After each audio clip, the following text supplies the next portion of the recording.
Will Spencer is an entrepreneur, traveler, and storyteller. His path has taken him from Stanford University to the dot-com boom and through 33 countries on 6 continents. Along the way, his passion for personal growth led him into a world of men's personal development and transformation, which he calls the Renaissance. We all walk around every day as if every moment in our life is full of meaning. And science would say nothing has meaning at all. It's all accidents. Meanwhile, all of us walk around feeling that our lives are full of meaning. And when you take a man and you give his life meaning, it brings men to life. Today, he hosts the Renaissance of Men podcast, where he conducts extended interviews, thought leaders, both men and women, working towards a great reconciliation of the sexes. So if a man can't serve his wife, for example, by being a man who embodies a man worthy of her respect, he is also failing. Will also hosts online groups and mentors men to become the best versions of themselves through discipline and self-knowledge. What's the biggest thing that people are trying to silence you on or with at the moment? And what do you continually refuse to be silenced about? That's a great question.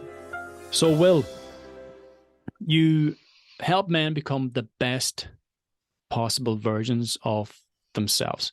Can you tell me about a time when you weren't exactly the best version of yourself, and what did your life look like at that point?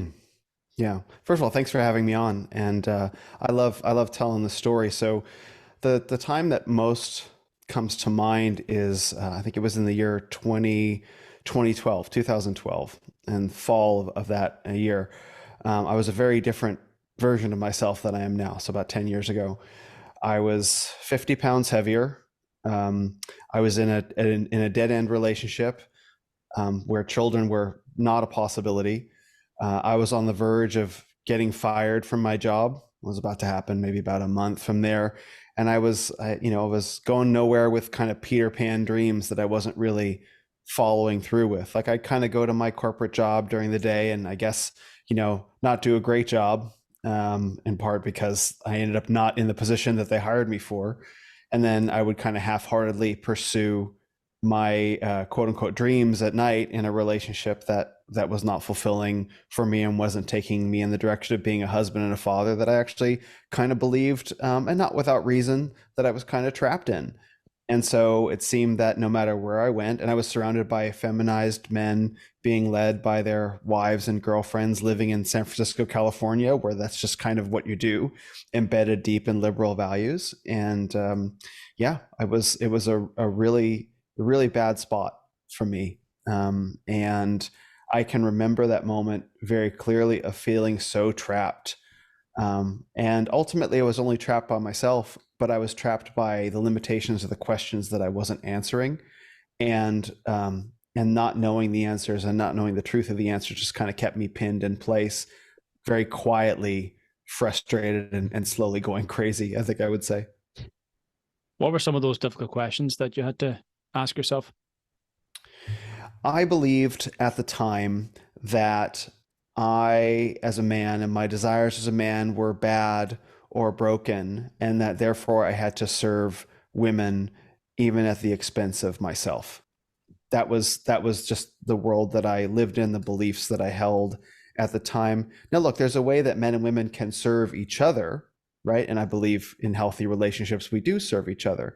But there's a larger, might not even say theological question about how do we orient the relationship between men and women? Do we believe, for example, that women have been victims through all of history, and as a result of women being victims, men have to bow the knee to women? That's essentially the theology of feminism. The theology of feminism is that women have been, and this is actually the definition of radical feminism. If you look it up on Wikipedia, it says a trans-historical phenomenon that is the model for all other forms of oppression. So the theology of radical feminism is that women have been oppressed for all of history, trans-historical, and as a result, men need to make restitution by sacrificing themselves, their desires, their happiness, their masculinity. And so I actually believed that. I think I probably could have articulated it in words. I was definitely living it. And so I wasn't asking the question, is this legitimate? Is this actually real? Is there any validity to this? And there isn't, but that was one of the limitations of the questions. I didn't recognize the theology, you might say, that I was living under. And that was one manifestation. Now, I don't want to put it all on feminism, by the way. I had my own bad habits and my own bad beliefs and my own lack of having proved myself to myself and my own lack of discipline. So I don't want to say that's entirely why, but that was a big component of it. You hit a rock bottom there at some point. And what did that look like? I mean, it would have been when I got let go from my job. That was a real moment for me. Now, like at the I guess as a party, kind of like a going away party, like 20 people came and they felt really bad about it, including the CEO of the company and the president, the vice president. They were all there. Like, it was kind of breaking the heart that I was leaving, but still it was apparent that, you know, whatever I had been hired to do, I had not been successful at doing, and that was a real moment. Like, whoa, like I went to a pretty great school. And you know, I was raised to perform quite highly in academic endeavors and in the corporate environment, and to have let, gosh, as I think back, like every aspect now of myself that I take pride in as a man, they were all broken. I was in very poor physical health. I was in an inverted relationship. I had just gotten let go of my job. I wasn't, you know, following through on all the things that I said that I wanted to do. Yeah, that was pretty much rock bottom. I wasn't like addicted to any substances or anything like that, but it was a real kind of crisis moment that, like, okay, well, what am I going to do about this? This is not what was intended. So what did you do about that? What happened after the redundancy? Yeah, or was it redundancy, or were you fired? I was fired. Like, it wasn't a get out of here, you're fired kind of thing. It was that I had come on board to do a consumer facing job, and then the business immediately transitioned into business to business facing. So I didn't know how to do the job that they had hired me to do. So I just kind of bounced around within the organization, because the job that they hired me to do didn't exist, until they finally just realized we should probably let this guy go because he's not be able to do what we hired him for. And so that was very difficult. So everyone felt really bad about it, but nonetheless, like, you know, I can still look back and say there were ways that I wasn't showing up. So what did I do? Well, the first thing I did was, like, I better start getting myself in shape, because I realized I would have a little bit of time on my hands and a little bit of a ability to do that. So that was literally the first thing. Yeah, go ahead. Was that like an instant reaction, or was there a lingering period there of maybe feeling like a victim, feeling sorry for yourself, having a bit of a self-pity party, or was it the next morning, get up and you're in the gym? I don't remember having a self-pity party. Yeah, no, I don't remember having a self-pity party at all. I think it kind of landed as just a wake-up call for me, because I think part of it also was that I didn't realize how bad off I was. Like, okay, so I got fired from a job, you know, that I hadn't been enjoying for a while. And so it wasn't like I took a step back and looked at my life like, wow, I'm a mess. Now I have some time on my hands, time to start working on getting in shape. And as I look back on it now, I can see that, like, my whole life was completely upside down. And, you know, I think I was spared that realization. Okay. So that process from getting your body in shape, what led on from that point? What led to that, or what happened after that? So yeah, so you're getting your body in shape. So what was the next part of that process for you? Mm-hmm. Where did that bring you to? So that took place over a few months, and then it was very strange because I started traveling a bit across the country to spend time with various members of my family.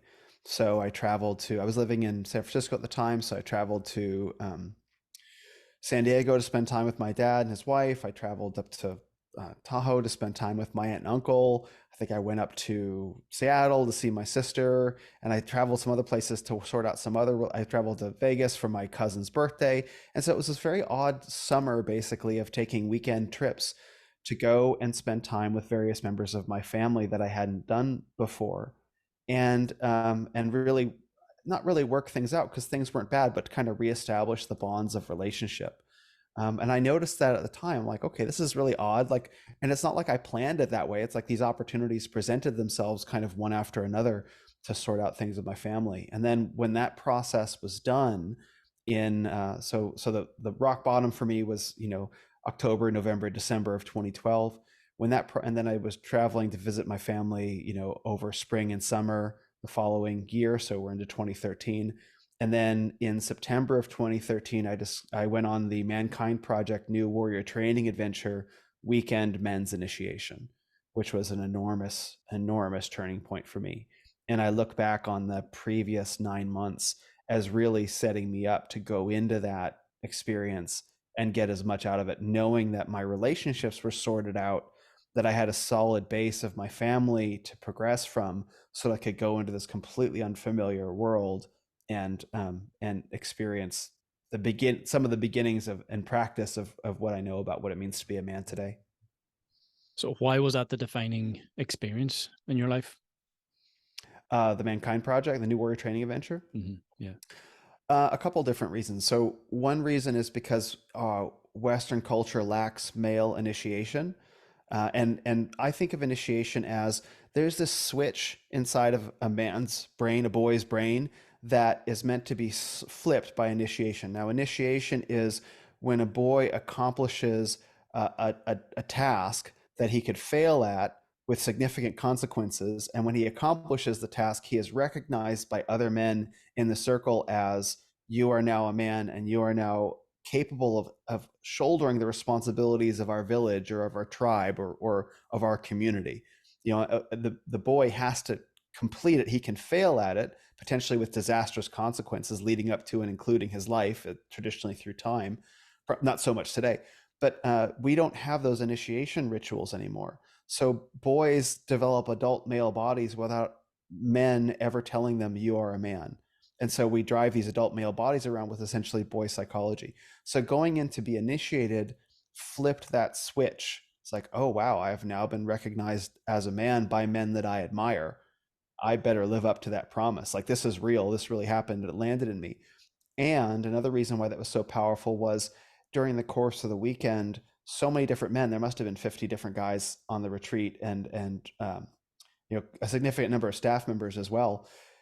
Hearing so many different guys share at all different stages of life. So, guys as young as 22 and as old as in their 70s, sharing the things that they carry, the things that hurt, their defeats, their losses, their griefs, and seeing that, this guy that I would look over there who shows up in the Mercedes with the flashy watch and all that stuff, some successful doctor, to discover that, like, yeah, maybe he's on his third marriage and he's struggling with alcoholism.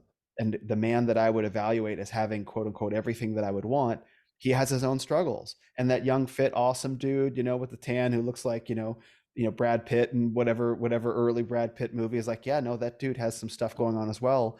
And to recognize that there are very fit, very physically competent men that have this emotional depth, and men with real emotional depth that want to learn from the fit and competent men, and how much we have to teach each other as men, was a big awakening for me about the breadth of the masculine experience that I think has been hidden from me and hidden from so many men. So with those two things together, it's like, this is what it means to be a man. This is what it means to be me, for me to be a man. This is what I have to learn from other men around me.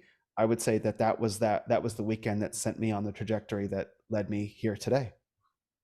Do you think that a lot of men are still in hiding, or are they beginning to come out of this hiding place in society today? I would say yes, hiding, but as long as we define hiding a couple different ways. So there's hiding as in hiding in the basement or hiding playing video games, right? Hiding obesity is a way to hide. So is being skinny, like being too weak, is a way that men hide. Because if you're overweight and you're really skinny, you're essentially invisible. To be a fit, confident man is to be very visible and to be seen by people. And so that's a mode of hiding. But I think that there's another mode of hiding that men do in posturing, is that they hold themselves up to be, King Chad, alpha guru male. And I think that's a component of hiding as well. And the reality is, both these kinds of men that are hiding, they need each other. They have a lot of things to teach each other. And I think that's very challenging to men's pride, because they want to believe that I don't need other men, whether they believe that they should hide in the basement or whether they should hide, flexing in front of the mirror or whatever. Like those two guys actually have a lot to learn from each other, but that would mean that no man is complete in himself, which is a sacrifice of pride, which a lot of men have real trouble with. So yes, I do think men are hiding, but I think they hide in creative ways. Yeah. And it's so easy to hide these days, because is anyone ever checking in with you? Do you have genuine friends and connections who will have your back and knock on your door when they haven't heard from you in a couple of days, or call you out in your bullshit when they see that you're practicing some sort of behavior that is going to be detrimental to your manhood, your masculinity, or to your life in general? So there's a huge lack of that happening, and a lot of people being quite defensive these days. Yes.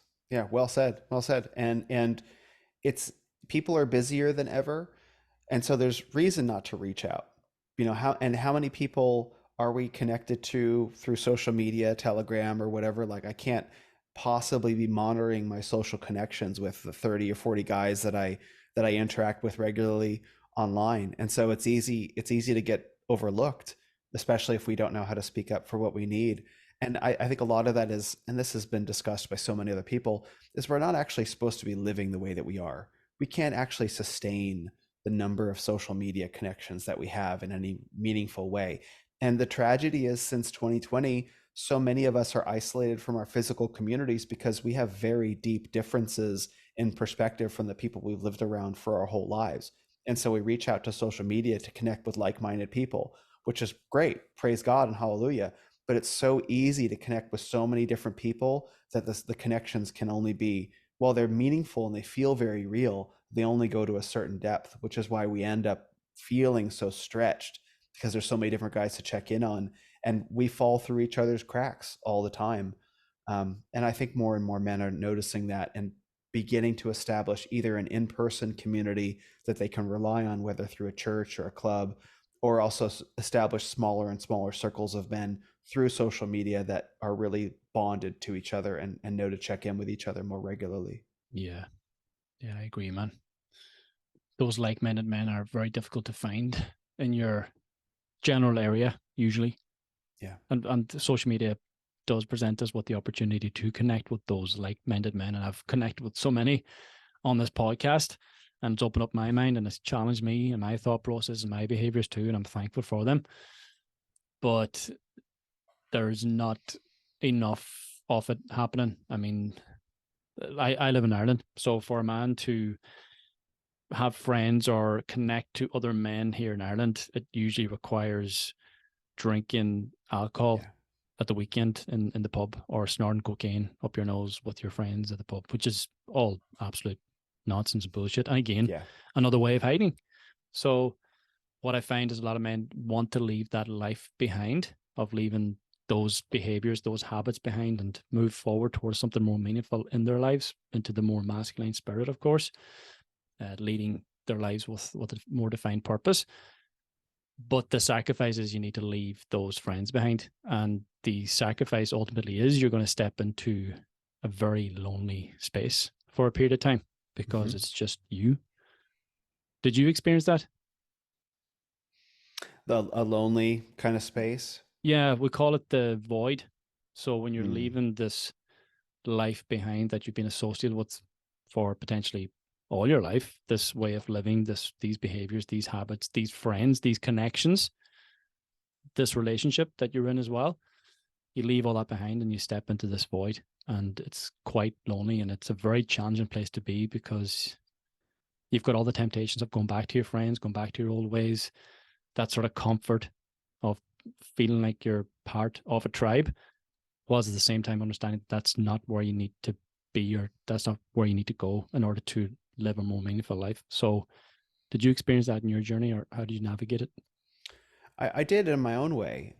So we left off of the story in September 2013 when I discovered the New Warrior training adventure. And so at that point, I found my way into men's groups, so weekly men's groups where I just meet with a group of men once a week. And I found a therapist, a man who ended up running the men's group. So for about a 2 year period from 2014 into 2015, I would sit with the men's group, 6 to 8 guys on Monday night, facilitated by the therapist.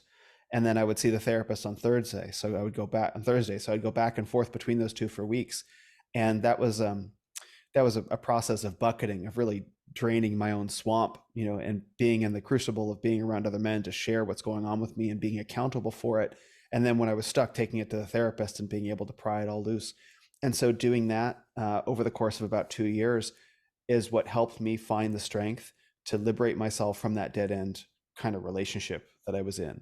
And I ended that. And as a result of ending that relationship, I was finally freed up to do something that I had been working towards for, at that point, 15 years, which was to try and backpack around the world. So follow about 9 months after the breakup in March of 2016, I sold everything I owned, car, furniture, got rid of all of it, and kept a bunch of boxes in storage and put a carry-on size backpack on my shoulder, and left San Francisco where I was living, and said goodbye. What I say is I pushed all in with my life. I put it all on the table and said goodbye to all the people in my life, like not intending to be gone forever. I thought that I would be gone for much less time than I actually ended up being gone. But yeah, that was kind of my void. But it wasn't a void where I had to say goodbye to everyone and still be in my everyday place. I just thrust myself out there into the world. It's like, okay, figure it out, Will. And I did. So that was my void. So I guess you could say I was preoccupied during my void a little bit. What did that look like? What were your biggest takeaways from that venture? Oh man. So Yeah, no. My biggest takeaways.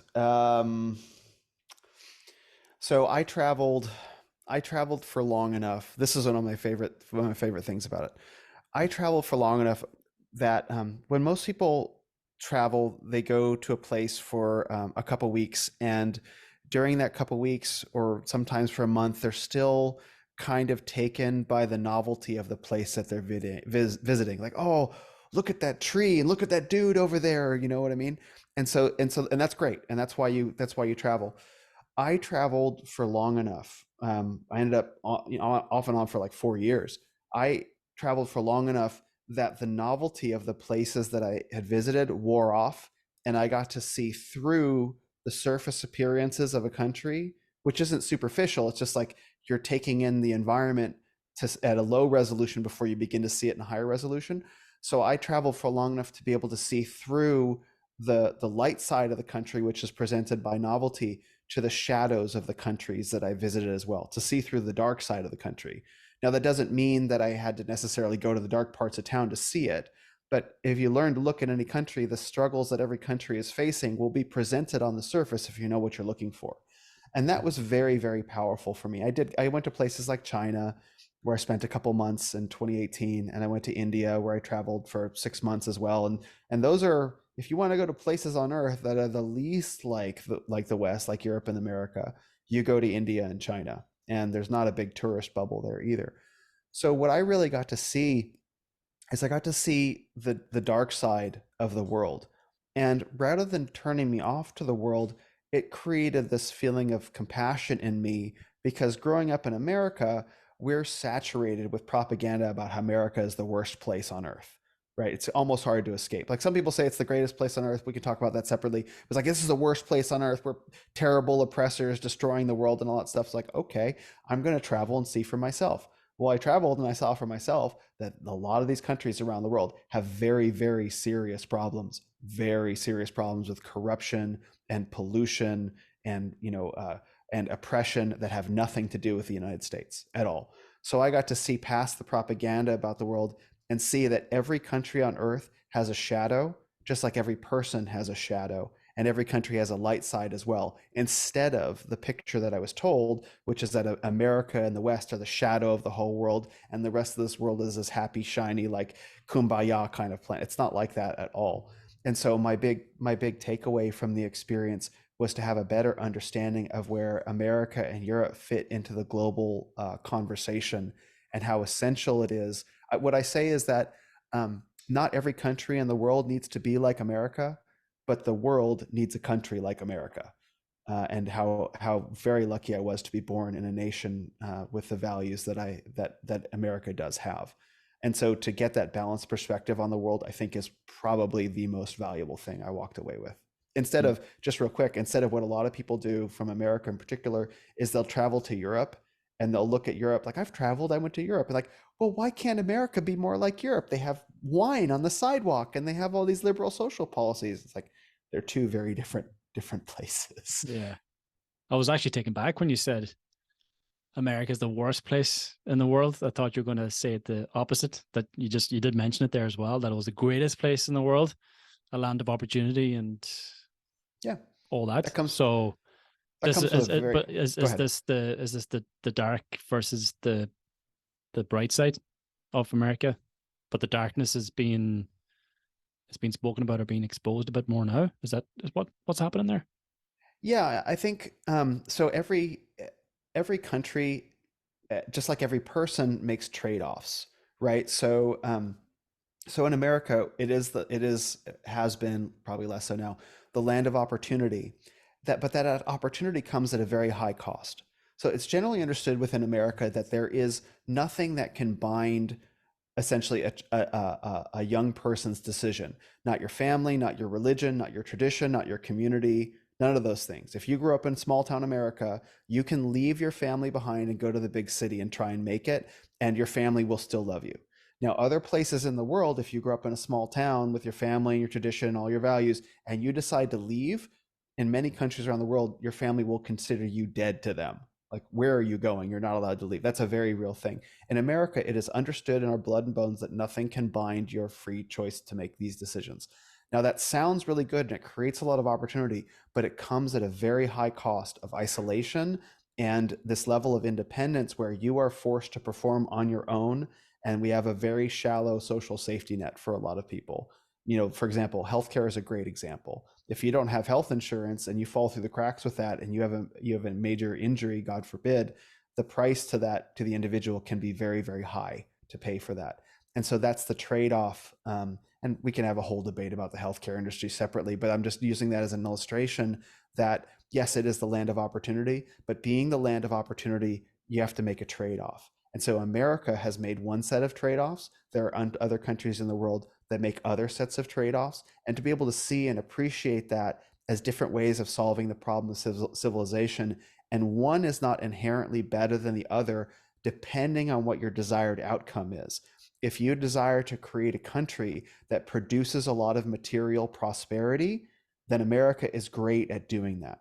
If you want to produce a country that produces a strong culture of people who mutually identify with each other and preserve heritage and traditions down through the generations, America will not be good at doing that. There will be other countries in the world good at doing that.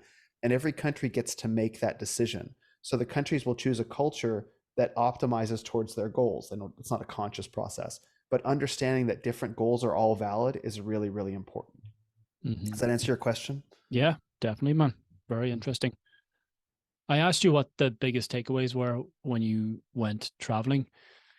Just rephrase that slightly and ask you, what did you take from your travels that you now use or implement or did implement in your life back home as a man? Awesome questions. So I discovered and got comfortable with the fact that I'm very much the sort of man who like throws himself off the cliff and figures it out on the way down. Like I just did that so many times. Like, it seems like a good idea. Let me do this. Oh, okay. Now we're falling and I have to figure this out. So I got real comfortable with the fact that that's kind of how I am. And so when I feel that experience of trying new things, I just throw myself into it and give it a shot. So that self-knowledge was really, really important. I also learned the importance of caring for my stuff. I didn't travel with a lot. It was a carry-on sized backpack, 35 liters, which isn't a lot. And so I learned how important it is to buy the right gear and take great care of it, because I don't want to just carry around 80 liters worth of stuff and stuff it all in the sack. Like I wanted to make sure to have that. I also learned how to listen to and how to appreciate different kinds of people, because traveling, meet all kinds of people, from locals to people on the road, young people, old people, and they all have fascinating stories. And given enough time, people enjoy sharing them if they feel like you're a safe and worthwhile person to share them with. And so I use that every day in my podcast, is learning to listen and accept the billions of different stories that exist on the planet that are all equally valid. So that's just, some of the examples of what I put into practice every day. Is there a particular story that sticks with you from that time? From an individual or from something I did, or Either or. yeah, many. Um, Well, one that sticks the most. yeah. So the one that's you encouraged me to let it fly, so I'll just tell this one. So I was down in Peru, and I was traveling through the Sacred Valley, which is outside, maybe an hour or so outside of Pisac, Peru, I believe. And I was there with a girl I was seeing at the time, and we were staying at like a hotel, and we came down the hotel at breakfast, and we were sitting across the table from this other couple and talking to them, and I got to talking to the guy, and she got to talking to the girl, and so they decided that they were going to go to the markets, and I decided to spend the day hanging out with the guy. So he and I went for a walk, and we're hanging out, and we were getting lunch and chatting, and he told me that he had, prior to coming to Peru, he had been gay, and he was from Argentina, and he had just come off of a 3-week retreat where it was 21 days of fasting and 7 days of no food, and 7 days of no food and no water. So a 21-day retreat, 7 days of no food and no water, and then an additional 14 days of no food. Now, I had no idea. I had no idea you could go 7 days without water. That does not sound like something that appeals. I was always told you can only go for 3 days, but apparently at this retreat center, your activity level is low enough that you can do a 7-day, what's called a dry fast. And he said he had come into that experience, and he had been, prior to that experience, he had been like leather gay, and showed me photos of marching in the Pride Parade in Buenos Aires, Argentina. And he had come out of that experience, that 21-day retreat, and was no longer gay, no longer homosexual, and now I know for a fact that he's married with children. And so that was one of those things that you said let it fly. I'm gobsmacked here. Yeah. Yeah, exactly. He said the hardest thing that he ever had to do was come out to his friends that he was no longer gay. Yeah. I'm lost for Yeah, words. How the yeah, fuck? yeah, How yeah. how can you go through what was that, like 2 weeks? 3 weeks? It was 3 weeks of no food, and 7 days was no food and no water. I didn't. I mean, that was, yeah. But was there something else going on there? I don't think so. I think it was literally just, you just sit there and think, or maybe there's meditations or something like that. Yeah, That is mental. So yeah, man. you've stayed in touch with this guy, I gather, because you know for a Yeah, fact that he's married with kids now. yeah, yeah. I can message him on WhatsApp now. So how did you respond when you heard that story? First of all, do you think it was just as I bonkers as I think it is now? Yeah, I think so. I mean, I was kind of marveling because he had just told me essentially like three things that are supposed to be impossible. Like, you didn't drink water for 7 days. That's impossible, number one. Like, you were no longer gay. That's supposed to be impossible. And I guess in a sense, like coming out to his friends that he wasn't gay anymore, that was the hardest thing he ever had to do. Like, just having to imagine that, right? Yeah, So yeah, yeah. going the reverse. Yeah. Yeah. Yeah. I Fuck. mean, this is the thing, is like, you talk to people for long enough, get to know people, they people have incredible stories. Like, the average person you walk past on the street, you got no idea. We walk around in a cloud of, I don't mean this in a negative way necessarily, but judgments and evaluations of surface appearances is how we are.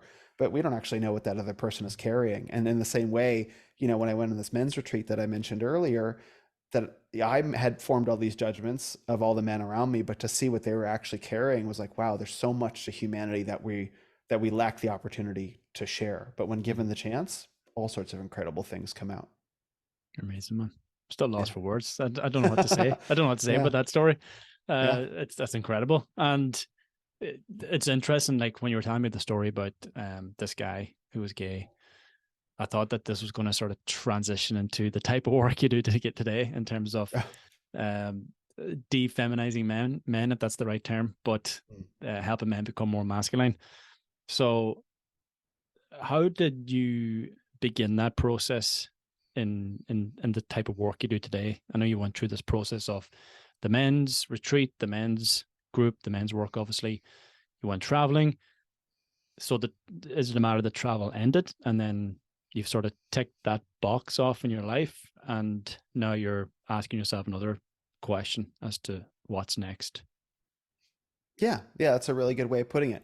Well, actually, I had been studying and trying to understand what it means to be a man for 20 years before I started the Renaissance of Men. And that began when I was in college around the year 2000, because I took a class on psychology, on Jungian psychology. And as part of that class, we learned about what the Lord of the Rings has to say about masculinity. And of course, it's a great series of movies. They were coming out at the time.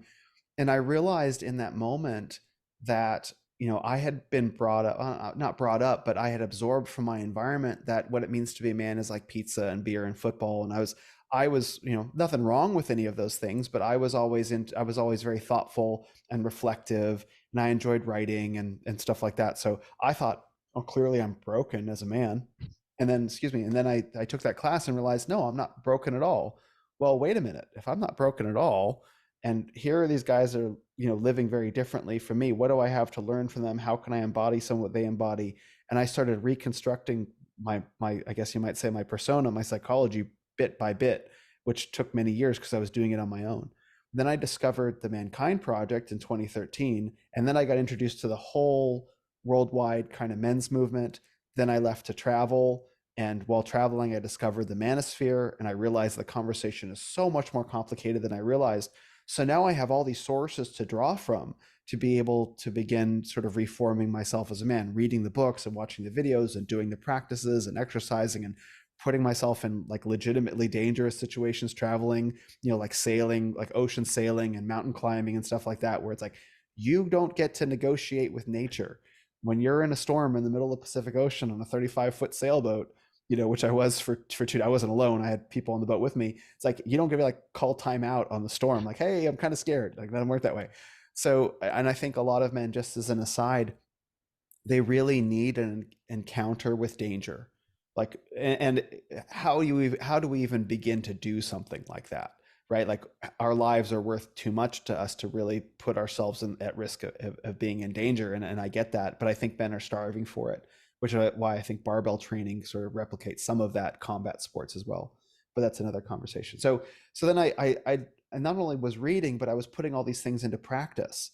And so then when I returned to the United States in February of 2020, that's when COVID happened and the lockdowns hit. And I was alone in this apartment. I had just moved back to the States. I didn't own anything at the time, literally just my backpack. And I was able to pick up a mattress like the day the lockdowns happened. That was it. And then I found my way into an online community for Alexander Cortez. Are you familiar with Alexander Cortez? I've come across him. Yeah, I know. Yeah, so I found my way into, he started a Telegram channel called the Inner Circle. And so I was one of the first 100 guys in the Inner Circle. And so I started sharing my perspectives on men and masculinity from my travels. Now, the world had just locked down. So here I am bringing tales of the world outside of people's apartment, right? And it was all very well received. And then I wrote a blog post called to Lose the World and Gain My Soul on my travel blog about how I wouldn't be silenced in the face of the George Floyd riots and all that stuff, that I'm going to speak my mind because I've seen the world. And then that blog post went viral. And so I realized, wow, maybe people actually really want to hear what I have to say. So from the Inner Circle and from that blog post, out of that, I started the Renaissance of Men to help, because I originally wanted to be a psychotherapist. My plan for traveling was to come back to the United States, go to school to be a psychotherapist, and open an office here in Phoenix and work with men and have all the photos of me doing this stuff behind, like around the world, and guys looking like, okay, this guy is safe to talk to because he knows what it means to be a man and I can communicate about emotion. Well, instead of opening an office here in Phoenix, I decided to become a coach and serve men around the world. which I think is far more needed, and let therapists work with clinical depression, clinical anxiety, things like that, because I think the lessons that I have to pass on now, I can pass them on to men who are in need of different things than deep intensive therapy. Yes, I get you. Tell us about this blog post. Why did it go viral? I think it went viral in part because I was part of some men's communities where the leaders of those communities shared it. But I think it said, and I'll send you a link to the blog post so you can read it. Do. I think it said a lot of things that men wanted to hear. Is that here was a guy. Again, this is in 2020, right? Where it's like if you breathe the wrong way, you get accused of racism, right? And so it's like, okay. So say you want to accuse, this is me. Say you want to accuse me of racism. I've just spent 4 years traveling to all these countries around the world. This is all the things that I've done with my life, and I did them because they were right, not because anyone was telling me to. And I never talked about them. I never virtue signaled about them. I just did them because they were right. And so the theme of the article is, if you're going to accuse me of racism, that charge is not going to stick. You're welcome to try, but you will fail. And this is what I have to say, and I will not be silent. And I think that really resonated with men who weren't aware of, like, well, how do we respond to this new political environment we're in, where if we move or breathe the wrong way, we get accused of something that we don't know how to respond to simply because of the color of our skin. And that I had the experience that I had built up over many years of being like, yeah, no, you can't actually say that about me. Because, for example, one of the things that racists don't do is backpack through India alone for 6 months. That's not what racists do. They don't do that. They would be there for 6 minutes if they made it at all, right? But as well as a bunch of other things that I'd done. And so I think it really touched a nerve in a good way with men who are like, okay, here's a guy actually can speak for all the things that I want to say, but is standing on firmer foundation. I think that's probably why. Yeah. You basically had the balls to say what they didn't have the balls to say. Yes. Yeah. I had the balls, and I had the backing, because I think a lot of men, they have the balls to say it, but then accusations start flying at them, and they've got nothing to back it up with, to fall back on. Yeah. Exactly. Yeah, I get it. You haven't remained silent since then either, with many other topics. I have not. What? I fucking love it, man. Please do not be silenced. So my question is, what's the biggest thing that people are trying to silence you on or with at the moment, and what do you continually to refuse to be silenced about? That's a great question. The thing that people are most trying to silence me on right now is, I wrote a series on Instagram called Obesity, Christianity, and Relationships, a three-part series on my profile. And in that profile, I wrote about obesity from a Christian perspective, because in September 2020, I was baptized Christian. It's been a very, transformative experience for me, to say the least.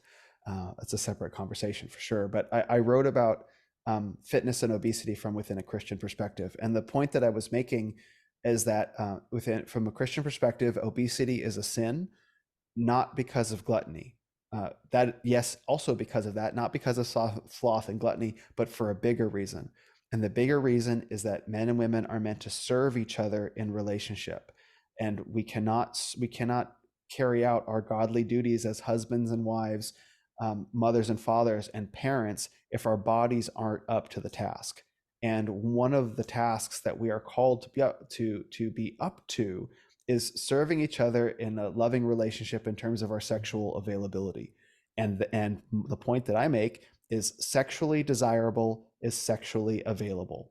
And a lot of women are very upset at me for suggesting that what they do with their bodies and the fitness that they maintain is essential, not just for them and being mothers, and for taking care of their kids and quote unquote health, but also for being available to serve their husband's sexual needs. And women hate it. They're very mad, and they will send me messages like, what about hormonal problems and menopause and women try and blah, blah, blah. And I've gotten so much feedback about that. And, the thing is, people will say it's not diet and exercise. It's not diet and exercise. And you talk to anyone who lost a significant amount of weight, they all say the same thing. It was diet and exercise. And so, do I say that they're trying to silence me over that? I don't think they're trying to silence me over that, but I think that I get a lot of very negative feedback of saying that, like, no, women, this is part of your responsibility as being wives. You have to hold yourself to a higher standard, and no, it's not okay. And for reasons other than just gluttony and sloth, which should land, but they don't. And I hold men to that same standard. It's not an unequal weights and measures. It's both men and women are meant to serve each other in that way. And so if a man can't serve his wife, for example, by being a man who embodies a man worthy of her respect, he is also failing. So it's just the different ways that we serve each other. It's not saying that men are hold to one standard or women to another. It's not that at all. We have the same standard, but for different reasons. Yeah. They're sending this DM as they're eating their second bag of Cheetos on the couch, going through their Netflix binge. Yeah. I mean, it's, and I can tell instantly when I see a comment, if it's more than like, if it's on Instagram, if it's more than like 3 or 4 sentences long, I just, it's not a reasonable. I've been there. Just ignore it. Exactly. I'm not wasting another 30 seconds reading through the rest of this. Yeah, let it go. Yeah. That's not the only thing women have been trying to silence you over, though, isn't it? This is a leading question. Is there something else?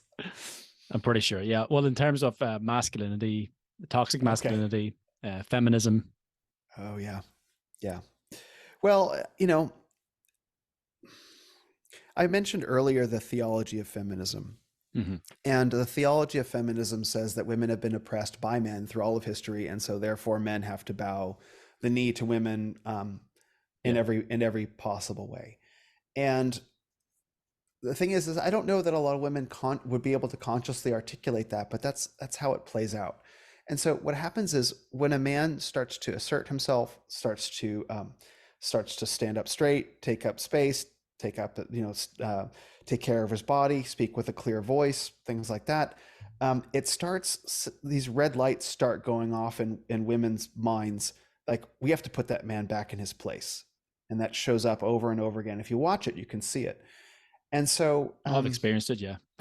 Exactly. And I think probably every man listening has, when he starts to speak confidently about something, he gets called arrogant or you're so egotistical or whatever. And the way that women do that, because they can't physically overpower us, is they shame. That's women's power, is to control men and each other with shame.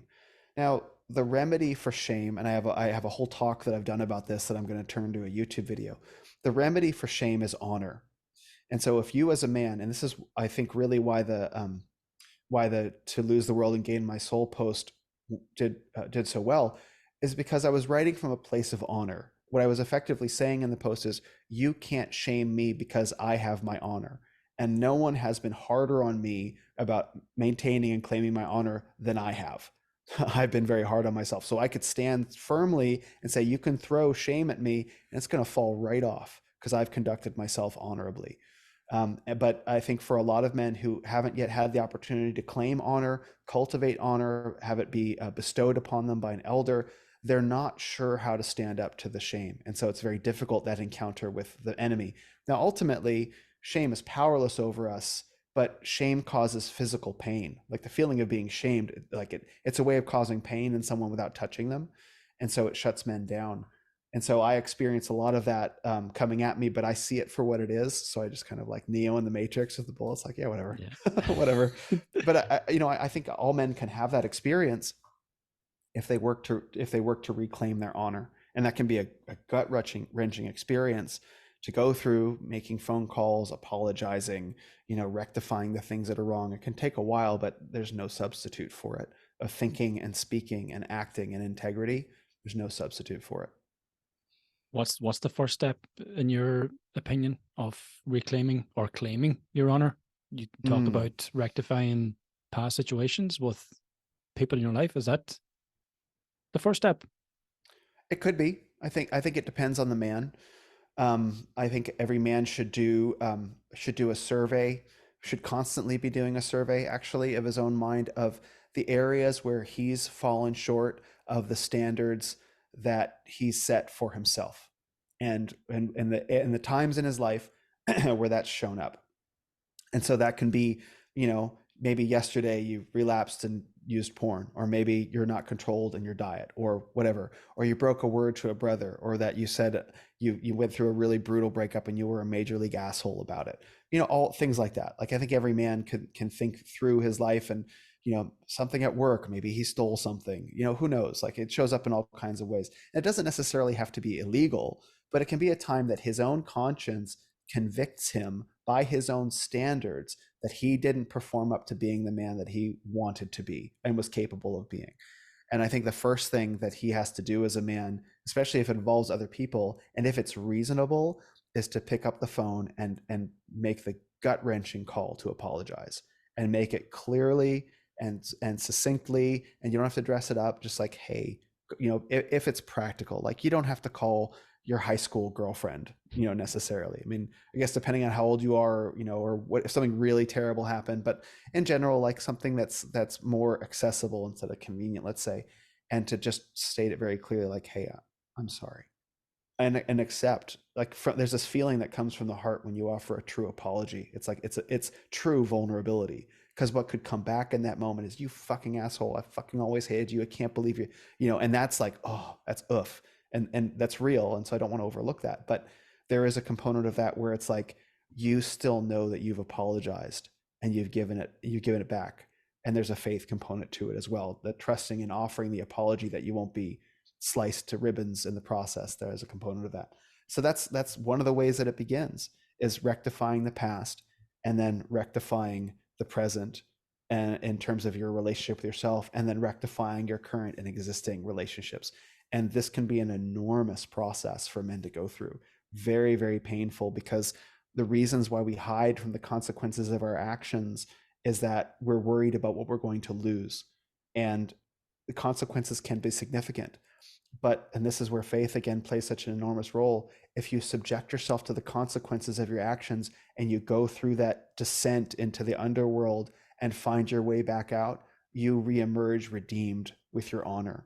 And that process of doing that descent and return is the hero's journey, like Joseph Campbell's The Hero's Journey. You can do that again and again in so many different ways. And that turning wheel actually turns the wheel of your life forward to become the man you want to be. And when you're a man who stands clear in the sun with your honor, there's nothing like it. Man, that's so beautifully put, I have to say. Thank you. I love Thank you. that.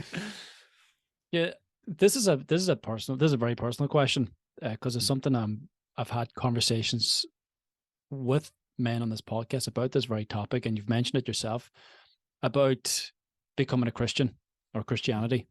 Yeah. Why was that such a significant episode in your life, or a significant turn in your life, when you brought God into your life? That be the right way to put it? Yeah, I think so. I kind of always had God in my life, but just not the way that Christianity frames God. I have to think about how to say that, but not the Christian God, but it was God. Anyway, I've always been a man of faith, let's say, going back to even when I was a teenager. And even before that, I was interested in the paranormal, like Bigfoot and Loch Ness Monster and stuff like that when I was a little kid. But I had actually spent 30 years, a part of my travels was to go experience many of the religions of the world with an open mind. So as part of that, for example, I went and I did ayahuasca down in Peru. And I went to a festival of Hindus, 190 million Hindus, the largest human gathering in history. And that was in 2019. I went to a Buddhist meditation retreat near Pakistan, in the mountains, 10 hours of meditation for 10 days. I went to the Bodhi tree, which is supposedly where the Buddha attained enlightenment. I went to Sufi temples and stuff like that, Sufi mosques. And I've always been very interested. I did all these different New Age practices because I always wanted to explore, I guess you might say, the inner world and the spiritual world as much as I wanted to explore the physical world. And so I never considered Christianity. I never expected to become Christian, but along the way, I did meet some Christians who showed me the loving and kind and generous and disciplined, but also strong and tender part of the faith. I'm like, this is the first time anyone's spoken to me about Christianity like I'm an adult. And after traveling all these different countries and through all these different practices and seeing a bunch of questions that I had that were unanswered, it's like, they're not actually answering these questions. They avoid when I ask this question, and then discovering that Christianity answered the question with full throat and clear voice and says, this is why, and this is the promise on the other side. That was when I said, okay, I'm going to get baptized and become a Christian, without actually knowing. Again, like I said, I tend to throw myself off cliffs and figure it out on the way down. I didn't actually know in the way that I do now what it was that I had signed up for. It was following a calling and trusting my instinct, without recognizing the significance of it, fully prepared to make the commitment. But I didn't understand it to that degree. It was like, finally, I found something that even hints at the answers that I'm looking for. This is the direction I'm going. And then I got baptized, and this whole world progressively over the past 2 years has begun to open up to me as like, this is what I've been looking for all the time. And it's transformed my inner and my outer and my social life and my professional life and my personal life, and in just the best possible way. So what were some of these questions and answers that Christianity has offered you or answered for you? The big one is about evil, the nature of evil. And I have traveled enough and studied and read enough to know that evil is a real thing. It exists. And the way that I define evil is people doing bad things because they're bad. They know that what they're doing is wrong, and they do it knowing that it's wrong. They do it because it's wrong, because they get pleasure from the doing it. So you probably think about like the Jeffrey Epsteins of the world, yeah. So those guys, they're not under any illusion that what they're doing is wrong. They're deriving perverse pleasure from the sense of power that gives them, essentially, is I think what's going on there. And so that's evil, and that shows up in all different kinds of ways. It shows up in corruption. It shows up in abuse and neglect, and all sorts of awful things that we don't necessarily need to name, at all different scales, from the micro level of ways that people persecute each other to the macro level of of groups and war and stuff like that. So it's everywhere, and it's a real thing. And so I spent a lot of time in Eastern traditions, in the New Age and Buddhism and Hinduism. And Eastern traditions, they conceive of everything as one.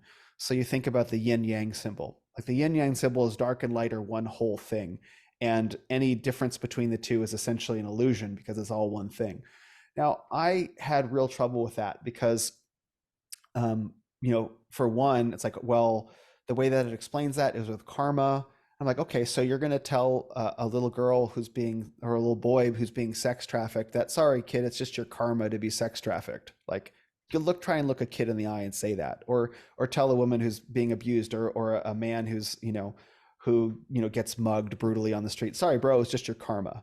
Like, that's not satisfying. You can't actually look. So it's profoundly cruel to say that to somebody, that something that you did in a previous life is why this happened to you. And by the way, that other person, that was their karma to do that to you too. It doesn't make sense. And so evil is an independent thing with its own independent existence that acts in contradiction to the good, that wants to destroy the good. And that's what Christianity talks about. Christianity talks about that's the nature of Satan and what Satan's trying to do to the good. Ultimately, Satan is powerless against good. He's just a created being, not the creator himself, but nonetheless, he still tries. And our free will allows us to participate in that. So that answered one of the largest moral questions that I had about the nature of evil in the world. And it's very uncomfortable, but it's truer, and way truer in my experience, than the everything is one kind of approach. Is Satan dominating at the moment then? No, it appears that way, because what we can't see is that Satan's only has the ability to do what he's allowed to do. And so Dante, I think Dante in his, I think it was Dante in Inferno, that famous poem, I think portrays Satan as encased in ice, and he can't even flap his wings without God's approval, because ultimately God is the creator and the ruler over all the heavens and the earth, and nothing proceeds without his will. And so Satan is being permitted to do his thing, and people can choose to participate in it, all for the purposes of ultimately serving God's glory. And that is an article of faith. And I understand that looking at the world today, it can be very difficult to hold to that article of faith. But God's sovereignty, God being sovereign over his creation, separate and independent from it, indicates that that is the case, and everything that is going on is his will or not out of alignment with his will. And that's a very challenging thing to believe, but it also means that Satan is not dominating, that it just looks that way until his inevitable defeat. Interesting. What's your argument then? Would it even be an argument, or your thoughts even, when it comes to the likes of Richard Dawkins or Sam Harris, who argue against this God and tell us all that he doesn't exist, that there's no evidence he exists, and that if he does exist, he's not a very loving God because of all the atrocities that happen in life and in the world? Well, the God that they propose instead is science, which is essentially that, oh, we're just here, it's all an accident. And, we don't actually know where anything came from, because where did everything come from? That's question number one. Where did life come from? That's question two. And where did consciousness come from? That's question three. Now, DNA, there's a man named Stephen Meyer, and you can find videos of his on YouTube. The video that comes to mind is called Theistic Evolution. You can look up Stephen Meyer, Theistic Evolution, to find more stuff by him. And one of the things that he points out is the DNA molecule itself is so fantastically complex that the idea that DNA would have just randomly evolved by mutation is almost mathematically impossible. Almost mathematically impossible. And where does consciousness come from? And so the only explanation that science can offer for any of this is like, it's just a bunch of accidents. A fish with lungs crawled out of the water. And what I say is like, well, it's a good thing that one lucky fish with lungs didn't get eaten that day, because then we wouldn't be here at all. Or lightning struck a chemical soup and created life. It's just accidents times infinity is the only answer that scientists have. Meanwhile, we all walk around, and I have a YouTube video about this. We all walk around every day as if every moment in our life is full of meaning. And I say, like, when the girl looks at us from across the room, we say, like, is she the one, or is she into me? We don't say that has no meaning. We don't look at our lives and say it's meaningless. We feel our lives as having meaning. And so their only argument, science would say nothing has meaning at all. It's all accidents. Meanwhile, all of us walk around feeling that our lives are full of meaning. And when you take a man and you give his life meaning, it's one of the things that I do in my mentorship is the first conversation is quite long, where I get to understand the narrative of their lives and help them frame where they are in their lives versus where they've been and where they're going. And suddenly men have a whole narrative, and they can see that their life has meaning and the direction they've chosen has meaning. It brings men to life. And so science has drained meaning from everything in an attempt to kill God, and it kills people in the process. So Dawkins, Harris, they have nothing to offer. And I might add, I would love to see Sam Harris and Richard Dawkins going to the Kumbh Mela Hindu festival, which I mentioned earlier, 190 million Hindus, and go set up a stage and say, all of you who believe in God, there's no God. Why is it that they're only preaching to Christians? They don't ever go to India. Right? They don't go to Africa and tell them off about their tribal religions. They're only talking to the Christian God, because it's a strike against the Christian God. That's exactly, it's disingenuous to say, like, we're trying to disprove God. You're not trying to do that at all. All you want to do is you want to stop Christianity. And the story of that goes back 250 years. So yeah, that goes way back. Yeah, at least 250. Yeah, about that. Yeah, man, this has been such a brilliant conversation, man. I've really enjoyed it. I'm definitely going to have you back at some point. Thank you. This has been great. Your questions are awesome. Yeah, that's good, man. Well, I'm happy that you're able to respond to them very, very well, man. I appreciate the value you shared. And of course, you've got a ton more value out there on your YouTube channel and on your Instagram. So please tell us all where we can find you. Yeah, the best place to find me, to find Instagram and Twitter and YouTube, is on my Linktree. So just Linktree/RenOfMen. And, on Twitter, it's @RenOfMen, Instagram @RenOfMen, YouTube @RenOfMen. And then if you want to find out more about my 12-week men's mentorship, where you can help make a lot of this stuff real in your life, you go to renofmen.com/mentorship. Excellent, man. Well, I'll pop all those links in the show notes below, man. So go and check them out and thank me later. So brilliant stuff, man. Thank you. Well, until next time. Thank you, Stay strong. Stay safe. Take care, man.